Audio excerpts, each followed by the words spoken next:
ನಮ್ಮ ಅಗರಿ ಬೊಮ್ಮನಹಳ್ಳಿ ಒಳಗಡೆ ಆನೆಕಲ್ಲು ಮಾದೂರ್ ಅಂತ ಐತಿ. ಆ ಆನೆಕಲ್ಲಲ್ಲಿ ದುರ್ಗಮ್ಮ ಅಂತ ದೇವ್ರು.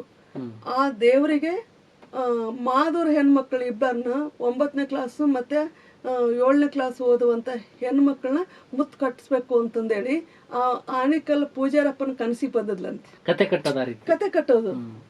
ಆ ಆನೆಕಲ್ ಪೂಜಾರಪ್ಪ ದುರ್ಗಮ್ಮನ ಪೂಜಾರಿ ಅದನ್ನಲ್ಲ ಪೂಜಾರಿ, ಆ ಪೂಜಾರಿ ಕನಸಿಗೆ ಬಂದು ಆಕಿ ದೇವತೆ ಹೇಳ ಹೌದ್ರಿ. ಆಗ ಆ ದೇವತೆಗೆ ಅದು ಅವರು ಆಮೇಲೆ ಆತ ಏನ್ ಮಾಡ್ಯಾನ ಪೂಜಾರಿ ಅಂತ ಹೇಳಿದ್ರೆ ಆ 2 ಊರಿನ ದೈವಸ್ತ್ರ ಯಜಮಾನ್ರ ಅಂತ ಹೇಳ್ತೀವಿ. ದೈವಸ್ತ್ರ ನಮ್ಮಲ್ಲೆಲ್ಲ ಕೂಡ ದೈವಸ್ತ್ರ. ಆ ದೈವಸ್ತ್ರನ ಸೇರಿಸಿ ಇಂಥವ್ರ ಮಕ್ಕಳನ್ನ ದೇವಿ ನನ್ನ ಕನಸಿಗೆ ಬಂದು ಹೇಳಿದ್ಲು ಮುತ್ತು ಕಟ್ಬೇಕಂತ. ಆಗ ಅಲ್ಲಿ 2 ಊರಿನ ಹಿರಿಯರೆಲ್ಲ ಸೇರ್ಯಾರ. ಅಲ್ಲಿ ಪಂಚಾಯತಿ ಮೆಂಬರ್ ಅದಾರ, ತಾಲೂಕ್ ಪಂಚಾಯತಿ ಮೆಂಬರ್ ಅದಾರ, ಆ ಊರಿನ ಹಿರಿಯರೆಲ್ಲ ಅದಾರ. ಅವ್ರು ಏನ್ ಮಾಡ್ಯಾರ, ಹುಡುಗಿ ಹುಡುಗಿಯರ್ ಅವ್ರಿಬ್ಬರನ್ನ ಕರ್ಸ್ಯಾರ ಆ ಪಂಚಾಯತಿಗೆ.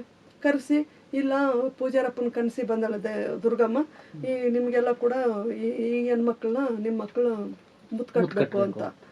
ಆಗ ಅವರೆಲ್ಲ ಮತ್ತೆ ನಮ್ಮ ಮಕ್ಳಿಗೆ ನಮ್ಗೆಲ್ಲ ಆಸ್ತಿ ಇಲ್ಲ, ಮತ್ತೆ ಆ ಮಕ್ಕಳೆಲ್ಲ ಹೆಂಗ್ ಮಾಡ್ಬೇಕು ಅಂತ ಕೇಳಿದಾರೆ. ಆಗ ಅವ್ರೇನ್ ಹೇಳಾರ, ಇಲ್ಲ ವರ್ಷ ನಾವೆಲ್ಲ ಒಕ್ಕಾಣಿಕೆ ಮಾಡ್ತೀವಲ್ಲ, ಸುಗ್ಗಿ ಕಾಲದಲ್ಲಿ ಕಾಳು ಬರ್ತಾವೆ, ನಾವು ಕಾಳು ಕೊಡ್ತೀವಿ, ದೈವಸ್ತ್ರ ಎಲ್ಲ ಸೇರಿ ನಾವು ಕಾಳು ಕೊಡ್ತೀವಿ ಇಬ್ಬರಿಗೂ. ಮತ್ತೆ ಅಲ್ಲಿ ಪಂಚಾಯತಿ ಮೆಂಬರ್ ಇದ್ನಲ್ಲ, ತಾಲೂಕ್ ಪಂಚಾಯತಿ ಮೆಂಬರ್, ಆತ ಇಲ್ಲ ನಮ್ಮ ಕೋಟದಲ್ಲಿ ಮನೆ ಬಂದ್ರೆ ಇವ್ರಿಗೊಂದು ಆಶ್ರಯ ಮನೆ ಕೊಡ್ತೀನಿ ಅಂತ ಹೇಳಿ.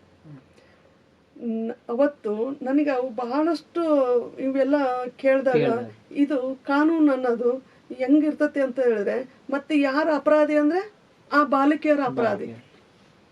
ಮತ್ತೆ ಅದಕ್ಕೆಲ್ಲ ಹಿನ್ನೆಲೆ ಅವರು ಇಂಡೈರೆಕ್ಟ್ ಆಗಿ ಕೆಲಸ ಮಾಡಿದ್ರೆ ಸಪೋರ್ಟ್ ಮಾಡಿದ್ರೆ ಅವ್ರ ಅಪರಾಧಿಗಳಲ್ಲ. ಹೌದಾ? ಇದು ಕೃತ್ಯ ನಡೆಯೋದ ಕಾರಣ ಆಗಿರೋದು ಅವರಲ್ಲ. ಅಲ್ಲಿ ಯಾನೋ ಒಬ್ಬ ಆ ಊರಿನ ಶ್ರೀಮಂತನಿಗೆ ಅವು ಹೆಣ್ಮಕ್ಳು ಬೇಕು, 9ನೇ ಕ್ಲಾಸ್ ಓದ ಹುಡುಗಿ ಬೇಕು. ಹಂಗಾಗಿ ಒಂದು ದಲಿತರ ಮನೆ ಒಳಗಡೆ ಚಂದ ಹೆಣ್ಮಗಳು ಹುಟ್ಟಿದ್ರೆ ಆಕಿನ ಹೆಂಗನ ಮಾಡಿ ನನ್ನ ಜೊತೆಗೆ ಇಟ್ಕೋಬೇಕು, ಜೊತೆಯಲ್ಲಿ ಇರಿಸ್ಕೋಬೇಕು ಅಂತ ನನ್ನ ಕಾರಣಕ್ಕಾಗಿನೇ ಆ ಥರದಲ್ಲಿ ಹೇಳಿಸಿ ಮುತ್ತು ಕಟ್ಟಿಸಿ ದುಡ್ಡೆಲ್ಲ ಖರ್ಚು ಮಾಡಿಸಿ ಇದೆಲ್ಲ ಮಾಡೋದೈತಲ್ಲ, ಇವರೆಲ್ಲರೂ ಕೂಡ ಅಪರಾಧಿಗಳು ಆಗಬೇಕು. ಅಲ್ಲಿ ಯಾರು ಪಂಚಾಯತಿ ಸೇರಿದ್ರು, ಯಾವ ಊರಿನವರು ಸೇರಿದ್ರು, ಯಾವ ದೈವಸ್ಥರು ಸೇರಿದ್ರು, ಯಾವ ಹಿರಿಯರು ಸೇರಿದ್ರು, ಪಂಚಾಯತಿ ಮೆಂಬರ್ ಇರಲಿ, ಜಿಲ್ಲಾ ಪಂಚಾಯತಿ ಮೆಂಬರ್ ಇರಲಿ, ಅಥವಾ ಆ ಪೂಜಾರಿ ಇರ್ಬೋದು, ಇವರೆಲ್ಲರೂ ಕೂಡ ಅಪರಾಧಿಗಳು ಆಗಬೇಕು ಅಂತಂದೇಳಿ ನಾವು ಹೋರಾಟ ಮಾಡಿದ್ವಿ.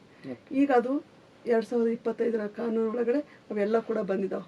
ಯಾರು ಅದಕ್ಕೆ ಇಂಡೈರೆಕ್ಟ್ ಆಗಿ ಸಪೋರ್ಟ್ ಮಾಡ್ತಾರ ಅವರೆಲ್ಲರೂ ಕೂಡ ಅಪರಾಧಿಗಳು, ಅವ್ರೆಲ್ಲರಿಗೂ ಕೂಡ ಶಿಕ್ಷೆ ಆಗಬೇಕು ಮತ್ತು ದಂಡ ಕಟ್ಟಬೇಕು ಅಂತಂದೇಳಿ ಸೇರ್ಪಡೆ ಆಗತ್ತೆ. ಭಾಳ ಮುಖ್ಯವಾಗಿ ನಾನು ಮೊದಲು ಹೇಳಿದ್ನಲ್ಲ, ದೇವದಾಸಿ ಯಾರೋ ಒಬ್ಬ ಊರಿನಲ್ಲಿರ್ತಕ್ಕಂಥ ಒಬ್ಬ ವ್ಯಕ್ತಿ ಜೊತೆಗೆ ಸಂಬಂಧ ಇರ್ತತೆ. ಅದು ತಂದೆ ಯಾರು ಅಂತ ಆಕೆಗೆ ಗೊತ್ತು, ಮಕ್ಕಳಿಗೆ ಗೊತ್ತು, ಆದರೆ ಅವನಿಗೆ ಗೊತ್ತು ಮಗ ಯಾರು ಅಂತ, ಮಕ್ಕಳು ಯಾರು ಅಂತ. ಆದರೆ ಸಾಮಾಜಿಕವಾಗಿ ಅವ್ರು ಹೇಳ್ಕೊಳ್ಳಿಕ್ಕೆ ಮುಂದೆ ಬರಲಿಲ್ಲ ಎಂದು ಕೂಡ. ಈಗ ಈ ಕಾನೂನೊಳಗಡೆ ಭಾಳ ಮುಖ್ಯವಾಗಿ ಅಪ್ಪನ ಹೆಸರನ್ನ ಹೇಳಬೇಕು ಅಂತ ಬಂದತ್ತೆ. ಅದು ನಮ್ಮ ಹೋರಾಟದ ಫಲ.